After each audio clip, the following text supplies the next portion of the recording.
गुरुजी, आप कई बार मैंने देखा है कि हिंदुत्व की आवाज़ गुरुजी उठाते रहे हैं और धर्म को सुदृढ़ रूप भी देते रहे हैं, लेकिन आज एक प्रचलन चला निकला है कि हर हिंदू अपने आगे कट्टर हिंदू का इस्तेमाल करे और कहे कि मैं कट्टर हिंदू हूँ। कहीं ना कहीं हमने लेट दिल्ली के माध्यम से आवाज़ उठाई कि ये जो कट्टर वर्ड आया हिंदू के आगे कहाँ तक सही लग रहा है गुरुजी, क्योंकि कुछ धर्म के ठेकेदार हैं, बहुत सारी संस्थाएं लोग चला रहे हैं और उन्हें कॉपीराइट करा लिया हिंदू धर्म पर कि आज से कि धर्म की रक्षा के लिए तो हम हैं। चाहे मैं उनका नाम एक एक करके नहीं लूँगा, क्योंकि जब नाम लिया तो एक बड़ी कंट्रोवर्सी सामने निकली और कहीं ना कहीं मेरे को विखंडित करने की कोशिश भी की गई। तो मैं बस केवल आपसे ये जानना चाह रहा हूँ कि मैं अपने आप को सच्चा हिंदू जरूर कहूँगा, लेकिन कट्टर हिंदू नहीं कह पा रहा हूँ, क्या कहेंगे मुझे? हमारे यहाँ तो जो परंपरा है, सिय राम मैं सब जग जानी, करो प्रणाम जोर जुग पानी। मनुष्य मात्र को हम भगवत के रूप में देखते हैं, जनता को जनार्दन हमने कहा है। तो वैसे देखें, अध्यात्म दृष्टि से हमारा कोई शत्रु नहीं है, कोई हमारा दुश्मन नहीं है। हाँ, व्यवहार के जगत में हमारे यहाँ कट्टरवाद का कोई बात ही नहीं थी, क्योंकि हम तो सर्वे भवन्तु सुखिनः सर्वे सन्तु निरामया उस परंपरा के हैं, वसुदेव कुटुंब की परंपरा के हैं। तो हम किसी को शत्रु मानते ही नहीं हैं, इसलिए हमारे यहाँ कट्टरवाद तो नहीं है। परंतु आपके माध्यम से एक जना जरूर कहूँगा कि सजगता की आवश्यकता है, जागृति की आवश्यकता है, संगठन की आवश्यकता है, एकजुटता की ज़रूरत है। इसलिए हम सबको प्रार्थना करते हैं आपके माध्यम से कि हम अपने नाम के साथ हिंदू लिखना शुरू करें जी। हम जो शर्मा वर्मा या चौधरी जो कुछ लिख रहे हैं, थोड़ा से, क्योंकि हमारे समाज को कुछ विधर्मियों ने इतना बांट दिया, जातिवाद के नाम पर, क्षेत्रवाद के नाम पर, व्यक्ति के नाम पर इतना बांट दिया है कि किस लिए? केवल राजनीतिक लाभ लेने के लिए और कुछ नहीं। सत्ता पाने के लिए सत्य को नकार दिया लोगों ने।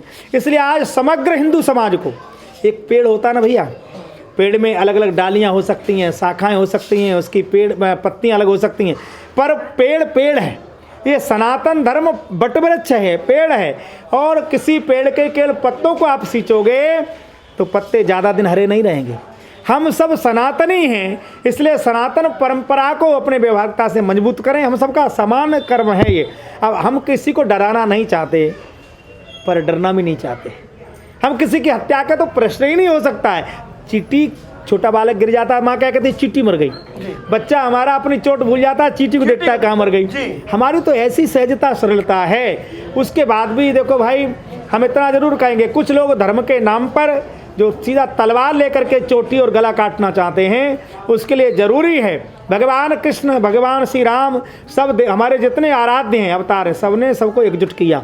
हमारे वहाँ शास्त्र और शास्त्र दोनों की परंपरा है। शास्त्र नहीं पढ़ोगे, जीवन ठीक से नहीं जी पाओगे। शस्त्र चलाना नहीं सीखोगे, राष्ट्र की रक्षा नहीं होगी। जीवन की रक्षा करना है, जीवन में सजगता जागृति लाना है, तो शास्त्र पढ़िए। और राष्ट्र समाज धर्म की रक्षा करना है तो आवश्यकता पड़े तो शस्त्र को तैयार। शास्त्र देखो, आपको पता तो होना चाहिए शत्रु कौन है, मित्र कौन है। तो जो शास्त्र है वो मित्र के लिए है, शस्त्र है वो शत्रु के लिए है। राष्ट्रद्रोही के लिए क्या है? भगवान श्री राम ने रावण को कितना समझाया, नहीं माना तो शस्त्र उठाना पड़ा। कंस को समझाया, नहीं माना तो उठाना पड़ा। अभी जो दिखाई दे रहा है, जितनी भी संस्थाएं काम कर रही हैं, बहुत सारे दल, परिषद, संघ, महासंघ बहुत सारे बनते जा रहे हैं गुरुजी। क्या लग रहा है कि धर्म की राजनीति के तहत अपनी रोटियां सीख रही हैं, या लग रहा है कि हाँ ये रूप भी चरितार्थ है और कहीं ना कहीं धर्म की रक्षा? देखिए, जहाँ तक बात आप संघ की कह रहे हैं, संघ आज नहीं बना, 1925 में बना। संघ की मैं उस संघ की बात नहीं कर रहा, लेकिन आजकल एक नए रोज महासंघ, संघ, देखिए एक कलयुग है। कलयुग में रोज नए संगठन बनेंगे, रोज नए धर्म बनेंगे। कलिमल से धर्म सब लुप्त भये सदग्रंथ दम्म है। दम्म शब्द लिखा है गोस्वामी तुलसीदास जी ने। दम्मी लोग, पाखंडी लोग धर्म के नाम पर लोगों का शोषण करेंगे, श्रद्धा का दोहन करेंगे। ऐसे धर्मांध लोगों से हमें सावधान भी रहना है और धर्म के मार्ग पर चलना भी है। कैसे पहचान होगी गुरुजी? भगवा धारण कर रखा है, रुद्राक्ष धारण करके, कलौ बांधकर। ईसाई लोग भगवा धारण कर लेते हैं। हमारे भगवान की मूर्ति से सजग रहने, हमें अपने धर्म के बारे में जाने तो सही, अपने बच्चों को कुछ बताएं तो सही। हम अपने परंपराओं के बारे में बताएंगे नहीं तो कैसे पता लगेगा? इसलिए हमारी आवश्यकता है कि हम अपने बच्चों को, अपने परिवार को अपने धर्म के बारे में, अपनी संस्कृति के बारे में बताएं। बताएंगे तो जरूर जागृत होंगे।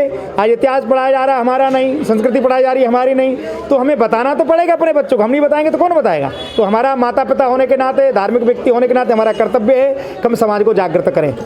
वृंदावन बिहारी लाल। ये थे हमारे साथ महंत महामंडलेश्वर श्री नवल किशोर दास जी, जिन्होंने साफ तौर पे कहा कि यदि पारिवारिक तौर पर यदि आपने बच्चों को संस्कृति या कहें कि उनको ज्ञान नहीं दिया तो कहीं ना कहीं धर्म विलक्षण इसलिए होता जा रहा है कि इस धर्म के नाम पर लोगों में आजकल क्या दिखाई दे रहा है, किस तरीके से अपने आप को सामने लाकर धर्म को एक तरह से एक अलग ही विखंडित रूप दिया जा रहा है। लास्ट में और लास्ट यही बात सामने आई कि अपने बच्चों को, अपने लोगों को एजुकेट करें, अपने बच्चों में ज्ञान दें और जिससे कि वो समझ सके कि क्या धर्मपरायण है और क्या धर्म के विरुद्ध। इसी से अपने धर्म की रक्षा भी होगी और अपने बच्चे धार्मिक प्रवृत्ति के भी रहेंगे।